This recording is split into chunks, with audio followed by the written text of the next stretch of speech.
Social media पर इन दिनों मेरा चरित्र बताने वाली पोस्ट की बाढ़ आई हुई है। सबको बताना है कि मैं कितनी ज्यादा चरित्रहीन हूं। पूरी क्रिएटिविटी के साथ कीचड़ उछाला जा रहा है। एडिटेड तस्वीरों का पूरा एल्बम घूम रहा है और एडिटेड फोन कॉल से लेकर अफवाहों तक का बाजार खूब गर्म है। कुल मिलाकर सबको मजा आ रहा है। इंटरेस्टिंग बात यह है कि यह सब काम देशभक्ति के नाम पर हो रहा है और मुझे गालियां देकर लोग झटपट देशभक्त बन जा रहे हैं। अगर मैं इस प्रोसेस को न समझ रही होती तो मैं जरूर परेशान हो जाती, कमजोर पड़ जाती, टूट जाती। लेकिन इन फर्जी देशभक्तों के लिए बुरी खबर यह है कि मैं खूब समझ रही हूं कि इस वक्त मेरे साथ क्या हो रहा है और क्यों हो रहा है। मैं इस सरकार से सवाल पूछ रही हूं, लेकिन सरकार के पास मेरे सवालों का कोई जवाब नहीं है, तो बदले में मुझे गालियां दिलवाई जा रही हैं। सवाल पूछने वाली लड़कियों को रोकने का सबसे आसान तरीका यही तो है, उनके चरित्र पर सवाल उठा दो। बेचारी डर जाएंगी। न डरें तो वैश्या बोल दो, उनके घर वाले डर जाएंगे और उन्हें चुप करा देंगे।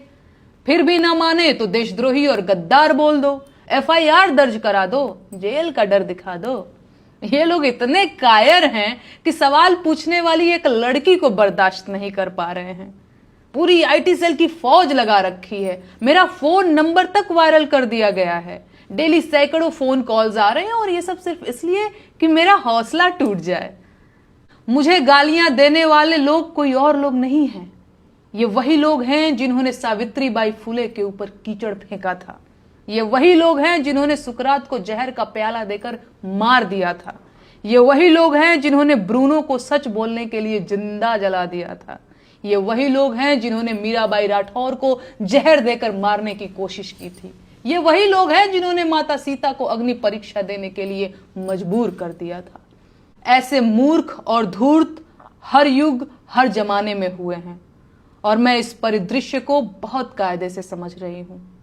इस जमाने के मूर्ख और धूर्त मुझे चाहे जितना अपमानित करें, प्रताड़ित करें, मैं हारने वाली नहीं हूं। वो मेरा जीवन ले सकते हैं लेकिन मेरा हौसला नहीं तोड़ सकते।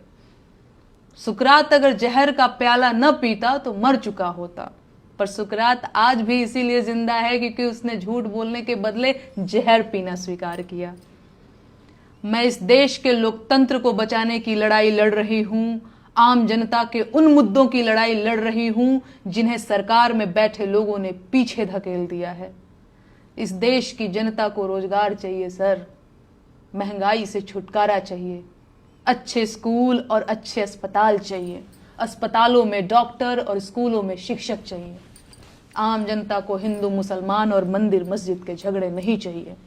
लेकिन इस सरकार ने आम जनता को सिवाय झगड़ों के और कुछ नहीं दिया है।